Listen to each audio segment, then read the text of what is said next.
Eu disse, bem, agora, irmã, pode trazê-la. E bem naquele momento eu disse, vocês vieram num carro amarelo de 2 pessoas, não é? Disse, sim. Eu disse, a sua mãe é inválida. Ela disse, é isso mesmo. E eu disse, você pertence à igreja metodista? Ela disse, é exatamente a verdade. E eu disse, vindo pela rodovia, vocês quase capotaram. Você e essa jovem estavam rindo quando passaram onde era meio concreto e meio asfalto, e você estava fazendo a curva. Ela disse, irmão Branham, isso é verdade. Eu disse, e assim diz o Senhor, a jovem está curada. No dia seguinte, ela estava pondo fogo na cidade, contando para todo mundo, falando a respeito disso. Claro, não a conheciam lá, se ela tinha chegado a estar naquela condição ou não. E então, aquele dia, o irmão Baxter disse, irmão Branham disse, aquelas moças estão lá fazendo as malas. Isso é uma coisa que ele não sabia que eu sabia. Nossas finanças haviam diminuído demais. Nem deixei que falasse sobre isso, mas uma daquelas moças tinha colocado $900 naquela oferta na noite anterior àquela. Ele levou a finança lá em cima. Agora, ele não sabe disso até hoje, mas eu sabia, está vendo?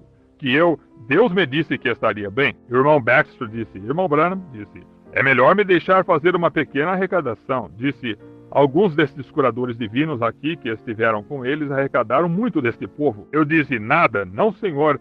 O irmão não vai fazer isso. Irmão Baxter, quando fizer arrecadações assim, é aí quando o irmão e eu daremos um aperto de mão como irmão. Eu irei sozinho, está vendo? Eu disse, não faça isso. Eu disse, Deus é o dono do gado em Colinas Mil, e tudo pertence a ele. Eu pertenço a ele, e ele cuidará de mim.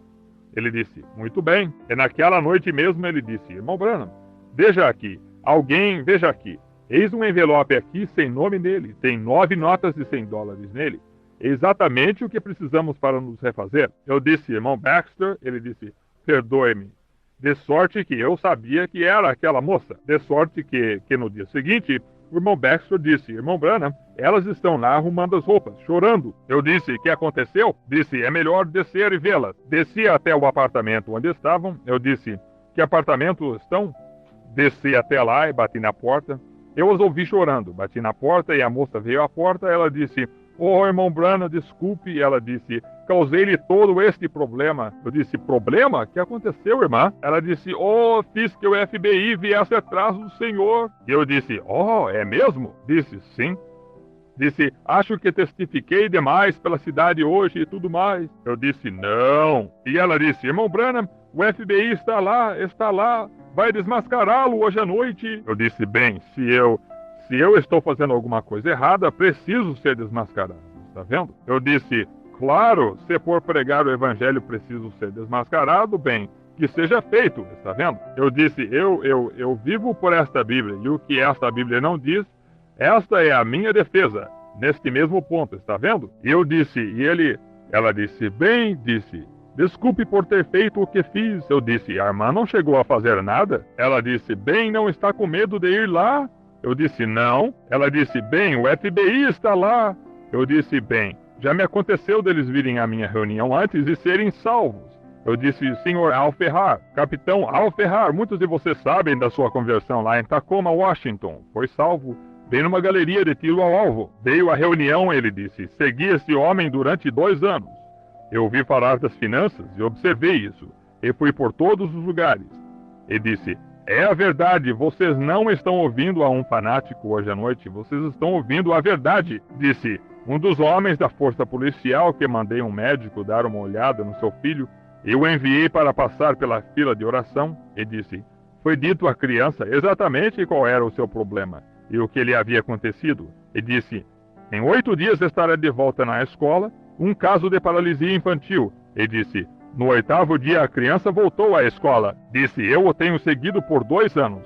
Diante de 10.000 pessoas, ali está uma foto disso. A reunião de Seattle, em seu livro. Ele disse, quero que todos saibam que não estão ouvindo a um charlatão religioso. Estão ouvindo a verdade. Capitão Al Ferrar. E no dia seguinte eu levei a Deus e recebi o batismo do Espírito Santo numa galeria de tiro ao alvo, lá num lugar grande por lá. Eu disse, talvez este homem faça o mesmo. Então ela disse, o senhor está com medo de ir para lá? Eu disse, com medo?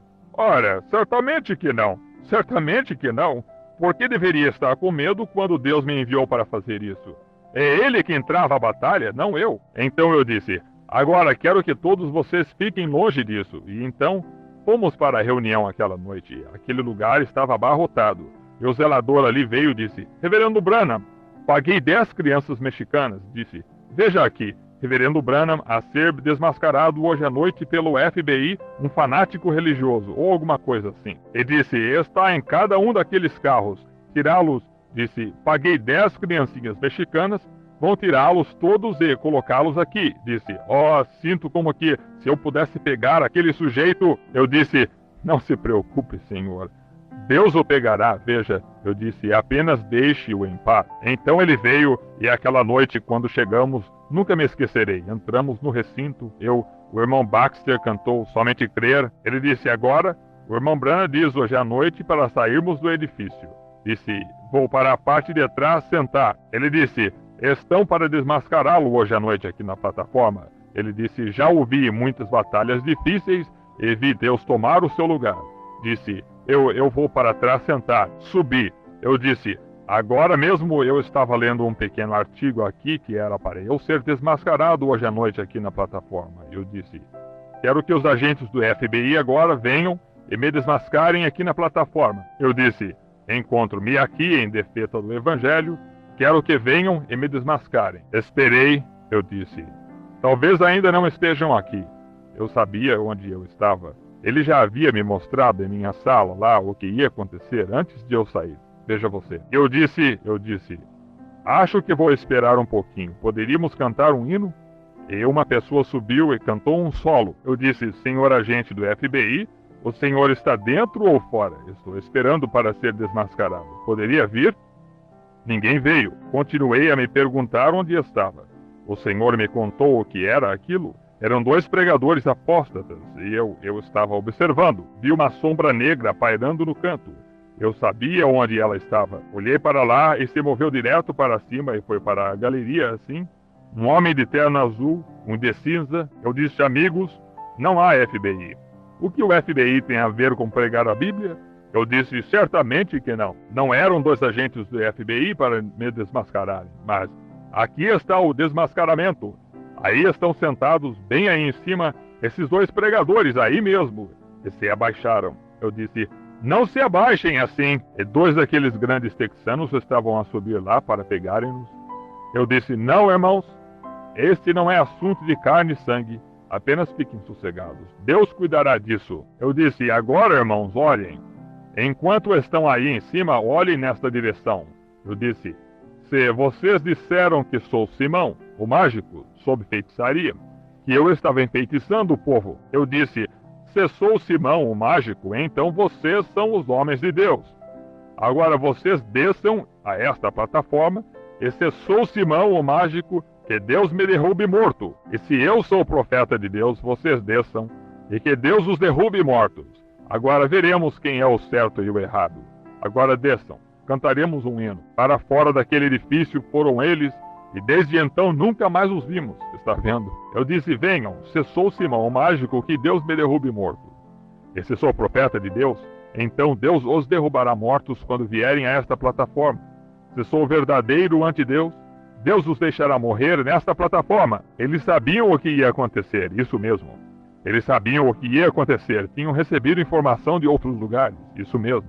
Por isso, nunca pense que Deus não é mais Deus. Ele responde. Agora esta feiticeira de Endor, ela chamou o espírito de Samuel, e Saul falou com Samuel. Agora talvez você queira saber como se poderia fazer isso.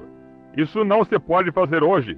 Não, senhor, porque o sangue de touros e bodes estava apenas esperando a hora do cumprimento. Quando alguém morria naqueles dias, pregadores, apoiem-me se acham que isso é certo. Quando alguém morria sob a expiação de um animal.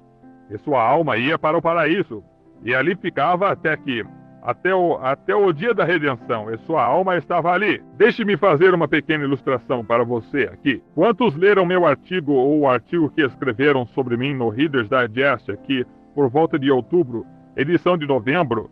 Muito bem. Você notou como foi aquilo? Notou que 2 ou 3 semanas antes daquilo, esta grande e famosa médium aqui, que foi comprovada desde muito tempo atrás, ela A senhorita Pepper, alguém chegou a ler isso, o artigo da senhorita Pepper no Reader's Digest? Não é estranho como que esses dois espíritos, quanto tempo tem?